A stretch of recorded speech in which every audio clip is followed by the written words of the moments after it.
आम्ही सगळ्या राज्याला दुष्काळी भागात अतिवृष्टीच्या वेळेस त्याच्यामध्ये गारपीट झाल्यानंतर अवकाळी पाऊस पडल्यानंतर काही नैसर्गिक संकट आल्यानंतर अशा पद्धतीनं कसं आधार द्यायचा आणि बाहेर काढायचं हे आम्हाला समजलेलं आहे। तुम्ही आम्हाला आशीर्वाद द्या। साहेबांनी मला सांगितलं ठीक आहे अजित, आता मी राजीनामा देतो, मलाही आता हे सगळं कुणावर तरी सोपवायचं आहे आणि तुम्ही सगळ्यांनी हे चालवा। मी म्हणलं बघा साहेब तुमचा निर्णय।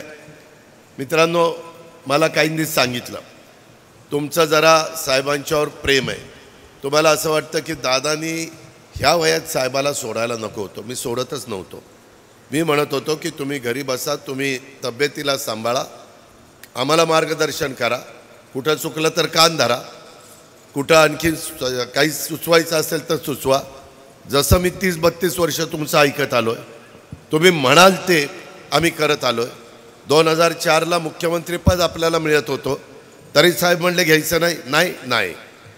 साहेबांनी सांगितलं आता भाजपवर जायचं, आता शिवसेनेवर जायचं, आता काँग्रेसला सोडायचं। आता काँग्रेसला का सोडायचं तर परकीय मुद्दा, सोनिया गांधी परकीय स्त्री आहे अशा मुद्दा काढला। हे सगळं तुमच्या समोर आहे मित्रांनो, तरी आम्ही हो की चूक केलं नाही। वास्तविक प्रत्येकाला कुणीतरी संधी देतं। काही लोक म्हणतात अजित पवारला साहेबांनी संधी दिली। अरे हो ना, पण साहेबांना पण चव्हाण साहेबांनी संधी दिली। कुणीतरी तुमच्यातल्या बसणाऱ्या किंवा आता इथं वेगवेगळी मेघना बसलेली आहे, बाकीचे सगळे सरपंच आहेत, आमचा मानसिंग आहे, सुरेशराव आहेत, बाकीचे सगळे तिथं बसलेत, प्रदीप आहे, सगळे इथं प्रत्येकाला कुणीतरी संधी दिली। मी माझ्या राजकीय आयुष्यामध्ये अनेकांना पिंपरी चिंचवडमध्ये आमदार केलं आहे, अनेकांना खासदार केलं। आता डॉक्टर कोल्हे आमच्या विरोधात मतं मागायला येतो, त्यांना पक्षात मी घेतलं आहे, उमेदवारी मी दिली, त्याच्यामध्ये निवडून आणण्याच्या करता दिवस रात्र एक झालो, परंतु 5 वर्ष त्यांनी लोकांना संपर्कच ठेवला नाही। त्याच्यावर मी येतो। पण मित्रांनो, चव्हाण साहेबांनी संधी देऊन पण 78लाच 11 वर्षातच साहेबांनी चव्हाण साहेबांना सोडलं। काय वाटलं असेल चव्हाण साहेबांना? चव्हाण साहेब नंतर इतके खचले की त्याच्यामध्ये 84ला चव्हाण साहेबांचं दुःखद निधन झालं। कारण एकदम कोरी पाटी होती। आमचं अख्खं घराणं केंदुरकरांनो शेतकरी कामगार पक्षाचं होतं, फक्त काँग्रेसमध्ये पवारसाहेब होते, तरी चव्हाण साहेबांनी त्यांना तिकीट दिलं। काँग्रेसवाल्यांनी विरोध केला।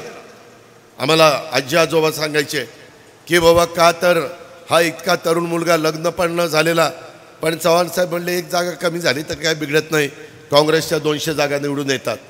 आणि तिथं संधी दिल्यामुळं आज पवारसाहेब इथपर्यंत पोहोचलेले आहेत। आम्हाला पण संधी मिळाली, परंतु एकदा संधी मिळत असती नंतर तुम्हाला तुमचं काम करावं लागतं। लोक काही सारखं साहेबाचा पुतण्या द्या रे त्याला मत द्या, साहेबाचा पुतण्या द्या रे त्याला मत द्या, असं करतील का? ती बारामती आहे, पहिले 5 वर्ष मला दिलं, नंतर मी काम दाखवलं या बारामतीमध्ये बघायला। आता उद्याचा पण निकाल लागल्यावर तुम्हाला कळेल, माझी बारामतीची जागा तर मी निवडूनच आणणार, निवडूनच येणार, कारण माझं काम बोलतंय, मी शब्दाचा पक्का आहे, एकदा शब्द दिल्यानंतर बदलत नाही।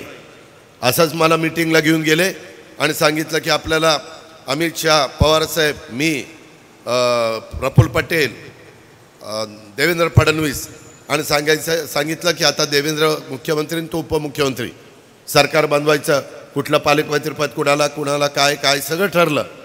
5-6 मीटिंग झाल्या दिल्लीमध्ये एका उद्योगपतीच्या घरी, आणि नंतर मुंबईला आल्यानंतर मला म्हणले की नाही आपल्याला भाजपमधून नको जायला, आपण शिवसेनेबरोबर जाऊ। अहो म्हणलं आपण 6 मीटिंग केले राव, त्यांना सांगितलं नाही, म्हणले जाऊ दे इकडंच जाऊ। मी म्हणलं मला त्यांनी शब्द घेतलाय, मला नाही असं करता येणार, मी दिलेला शब्द पाळला। 72 तास का होईना, परंतु मी सरकारमध्ये गेलो, ते सरकार नाही चाललं, पण मी शब्द पाळला। मी अमितभाईंना सांगितलं, देवेंद्रजींना सांगितलं, माझ्या देखत हे ठरलेलं होतं, मी त्या पद्धतीनं शब्द पाळलेला आहे। मित्रांनो, आता काल हे सगळं होत असताना मला आठवतंय अनेक निवडणुका मी लढल्यात, त्याच्यामध्ये 91ला तुम्ही मला खासदार केलं। मला PV नरसिंहरावांनी सांगितलं अजित तुला 3 महिन्यात राजीनामा द्यायचा। माझा विश्वासदर्शक ठराव झाला की तो राजीनामा द्यायचा, आणि म्हणलं मी काय करायचं, तू जायचं तिकडं आमदार व्हायचं. म्हणलं ठीक आहे. पंतप्रधानांनी सांगितलं, काँग्रेसच्या अध्यक्षांनी सांगितलं, जी हुजूर आपका आदेश सिरसावन द्या. आणि आम्ही आपला दिला राजीनामा. पुन्हा आपलं इकडं आलो, आमदार झालो. माझ्या जागी पवारसाहेब उभे राहिले, साहेब संरक्षण मंत्री झाले. त्याच्यानंतर बॉम्बस्फोट झाले, ते झाले 92-93मध्ये. ते झाल्यावर पी व्ही नरसिंहराव म्हणले, आता शरदराव तुम्ही मुंबईला गेल्याशिवाय गत्यंतर नाही, तुम्हाला आता सुधाकर नायका नाही झेपत नाही, तुम्हीच गेलं पाहिजे. साहेब पुन्हा आले. साहेब म्हणले आता अजित पुन्हा राजीनामा द्यावा लागेल, कारण ती जागा खाली करावी लागते. राजीनामा दिल्यावर मला म्हणले आता तूच बघ काय करायचं ते. मी म्हणलं मी काय उभा राहणार नाही, लोक जोड्यानेच मारतील सारखं. काय हे खो खो आहे का, यांनी त्याला खो द्यायचा त्यांनी त्याला खो द्यायचा. आपण उभं राहणार नाही, मी आपला आमदार बरा आहे, मला काही खासदार व्हायचं नाही. मग म्हणले तू कुणाचं नाव काढतो. म्हणलं काढतो. मी बापूसाहेब तिटे, मदन बापना, वल्लभशेठ बेनके, दिलीप वळसे पाटील आम्ही डेक्कननी जायचो. त्यावेळेस पुणे मुंबई रस्ता 8-8 तास लागायचे, चोकअप व्हायचा. आणि डेक्कननी जाताना माझी आणि बापूसाहेबाची सीट जवळ आली होती, जवळ बसलो होतो. बापूसाहेब बी स्किल तुम्हाला सगळ्यांना माहिती आहे. आणि बापूसाहेबांना म्हणलं बापूसाहेब आता ही जागा रिकामी झाली, तुम्ही राहता का खासदार केलं उभं. त्यांनी असं माझ्याकडे बघितलं. मी खासदार केला. हा म्हणलं राहा ना. त्याला सगळा खर्च तू करणार असेल तर मी राहील उभा, सगळा प्रचार तू करायचा, सगळं तू करायचा. म्हणलं हा करतो. म्हणलं बघा बदलायचं नाही. नाही म्हणले नाही बदलत. म्हणलं मी साहेबांना बोलणारे रात्री, साहेब तिकडं आहेत. ते म्हणले बोल. साहेबांना सांगितलं साहेब बापूसाहेब तिथे अनेक वर्ष आपल्याबरोबर आहे, ते खासदारकीला उभं राहायला तयार झाले, आपण त्यांना उभं करू. आम्ही सगळा खर्च त्या ठिकाणी करतो, जो काही निवडणुकीच्या आचारसंहितेप्रमाणे असतो तो, आणि निवडून आणू. त्या पद्धतीनं आपण सगळ्यांनी बापूसाहेबाला निवडून आणलं आणि खासदार केलं. तुमच्या गावामध्ये सदाशिवराव थिटे, त्यांना पण पंचायत समितीचा सभापती, मी अनेकांना तुमच्या तालुक्यामध्ये सभापती केलं आहे, त्याच्यामध्ये त्यांना आपण संधी दिली. मी आत्ता सदाशिवरावला फोन केला, अरे सदाशिवराव मी गावात आलो राव, केंदूरला तुझा पत्ता नाही. दादा मला माहितीच नाही म्हणला सभा आहे. आता काय कपाळाला हाणावं, बाकीच्याने एवढ्याला कळलं ना, आमच्या सादाला कळलं नाही. पण म्हणलं ठीक आहे. आता सुरेशनेच फोन लावून दिला होता मला, आता म्हणतोय प्रदीप फोन केला होता. ठीक आहे, आता त्याच्याच गावात येऊन त्याला खोट्यात कुठं पाडतात यार, तर काहीतरी काम असेल, हरकत नाही. परवा पण मला ते भेटलेले होते. मित्रांनो भावनिक होऊ नका, मी काही चुकीचं केलं नाही. आता काय केलं, पवारसाहेब काल काय जाहीर केलं की म्हणले आता काँग्रेसमध्ये जायचं, असं मी पेपरला वाचलं. आता म्हणलं जी काँग्रेस सोडली, परदेशी परदेशी परदेशी मुद्दा करून, ते मुद्दा केला 10 जूनला आपण नवीन पक्ष स्थापन केला 99ला, आणि ऑक्टोबरला तर लगेच 4 महिन्यात काँग्रेसबरोबर आम्ही गेलो. साहेबांना म्हणलं साहेब काय अजित ही आपली स्ट्रॅटेजी आहे, स्ट्रॅटेजी. आता स्ट्रॅटेजी म्हणल्यावर जी हुजूर, आणि आम्ही आपलं करायचो. मित्रांनो कधीही शब्द मोडला नाही 30-32 वर्षात.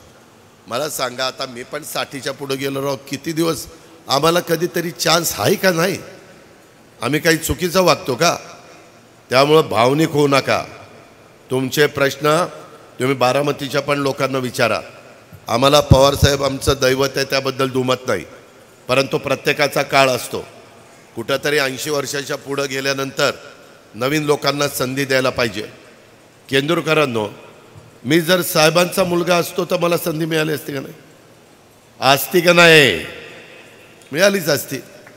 फक्त आम्ही त्यांच्या मुलगा नाही म्हणून मला संधी नाही, हा कसा न्याय.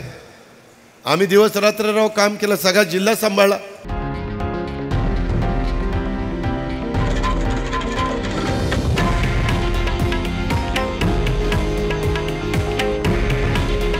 हे आहे देशातील नंबर 1 न्यूज नेटवर्क आणि आपण पाहत आहात TV9 मराठी. काळजी तुमची, हित महाराष्ट्राचं.